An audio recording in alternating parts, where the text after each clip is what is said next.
Hi Earthlings, I'm Trice. Have you been working like a dog but still have no money in your pocket? Well, you might be blocking the law of attraction by saying these 3 painfully dangerous words that will keep the money out of your pockets and them only filled with lint. How do I know this to be true? I'm just a girl from the mountains of Montana who came to the big city with stars in her eyes and dreams in her pockets. Absolutely no money in the billfold.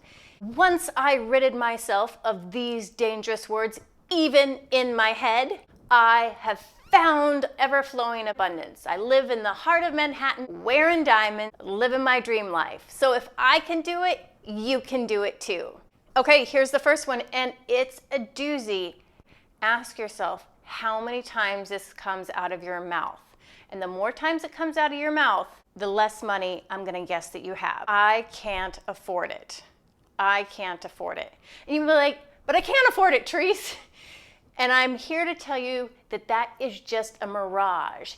It is like energy attracting like energy. And of course, it's easier to show you on a story. Just the other night, I had an old client call me and say, oh my gosh, how much is it for a one-off session? I have this really big financial problem and I just need to talk to you about it. And I said, it's $300. She emailed me back and she's like, okay, well, I can't afford it. And I said, just send me over the question. I want to help you. So she sent me the details of the problem, and looking at it immediately, I could see $10,000 or more. The situation was she is in her own business and she does branding for companies. Another company that had hired her was using her material to get more business for themselves, but cutting her out of the deal.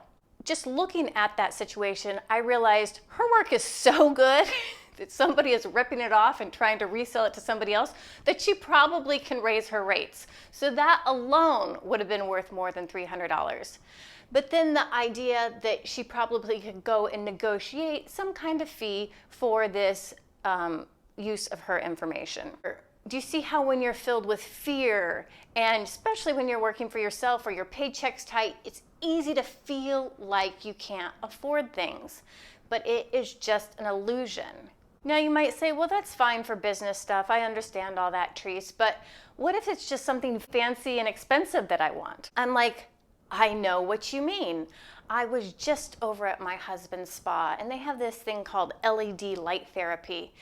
And I was like, and they're like, you really should do it like 3 times a week. And I'm like, who has the time to come over here 3 times a week? And the esthetician is like, well, you could buy one for $1,500. What did my mind instantly say? Oh, I can't afford it?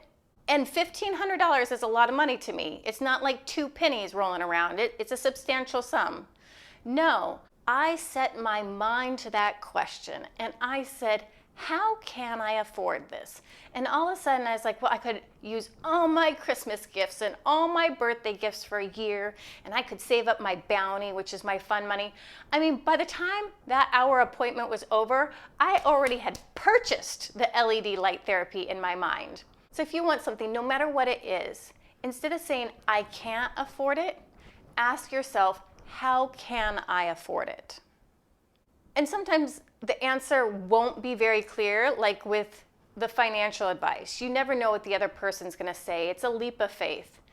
But your intuition will start getting stronger and stronger and stronger. Like her intuition led her to call me.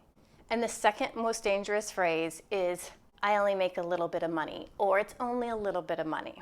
I have a client who is a real estate agent here in Manhattan.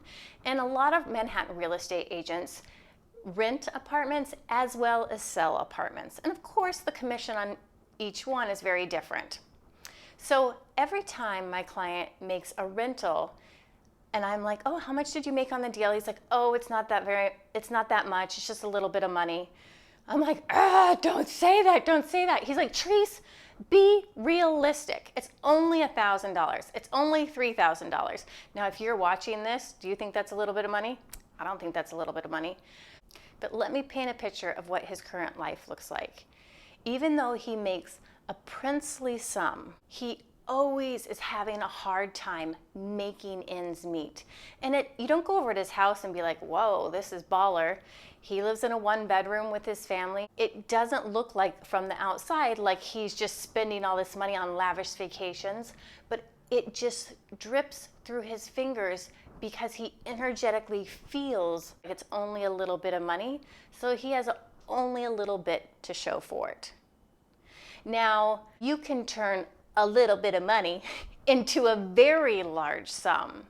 For example, when I started bartending at this swanky nightclub here in New York City, I was working downstairs. Upstairs was where the big bucks were made, but I started working downstairs. And it was a 12-hour shift with lots of AC, super cold. And, for the first 4 or 5 hours, nobody's going to the bar at 8 or 9, or the club at 8 or 9. It's just getting started. So you're not really making very much money. But did I say that to myself? No, I did not. Every time somebody tipped me, no matter how much it was, $1, $2, $3, didn't matter, $20, I would say, I'm a money magnet. Look at me getting richer. Money is so attracted to me. I didn't say, oh, you icky, icky $1 bill. No. And you know what happened? I ended up being one of the highest earning bartenders there. And I really, and these girls were glamorous, gorgeous, friendly, outgoing, everything in spades, except for they kept saying, oh, I can't believe they only left me $1. What am I going to do with $1? They shouldn't have left anything at all. And it's because they were saying it was a little bit of money that's what attracted more to them. Just a little bit of money. So if you find yourself doing that, the simple way around it is just say, I'm a money magnet. Look how money is attracted to me. Even if you feel like you're faking it in the beginning, I'm telling you, it's fun and it will become addictive.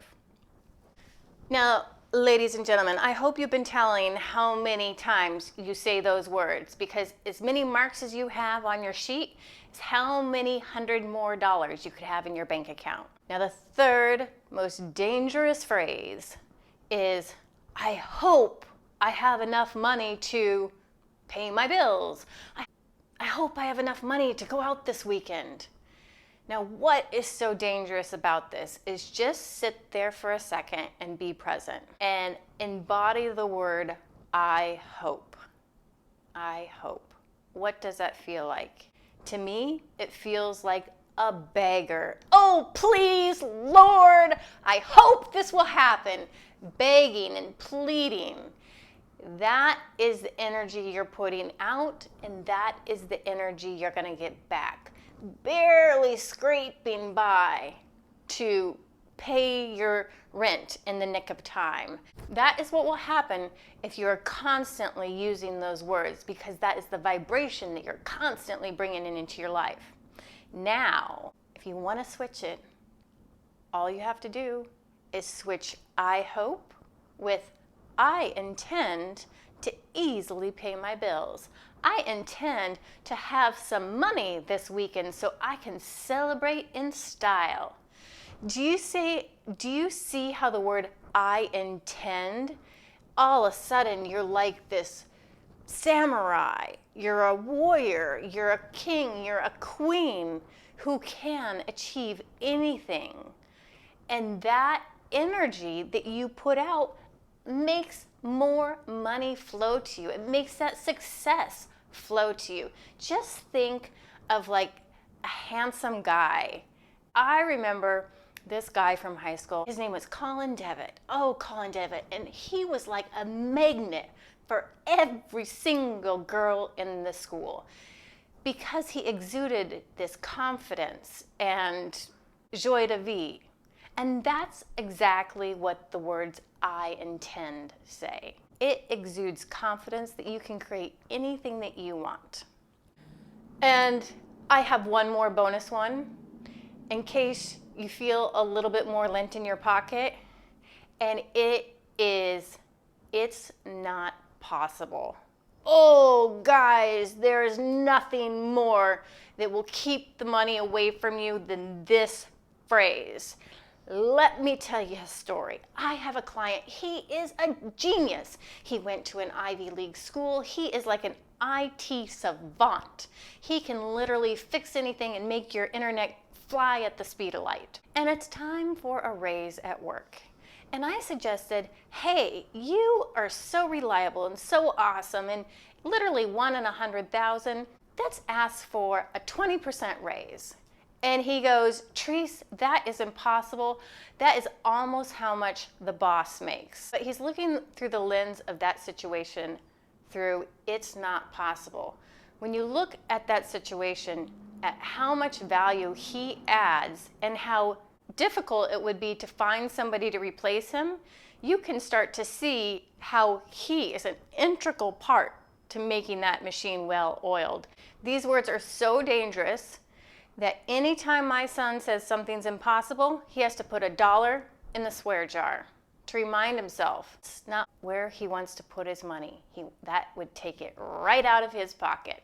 If you liked this video, will you do me a huge favor and hit that like button, because it really helps the YouTube algorithm just push this out into the YouTube stratosphere. Thank you so much for watching. Until next time, ciao!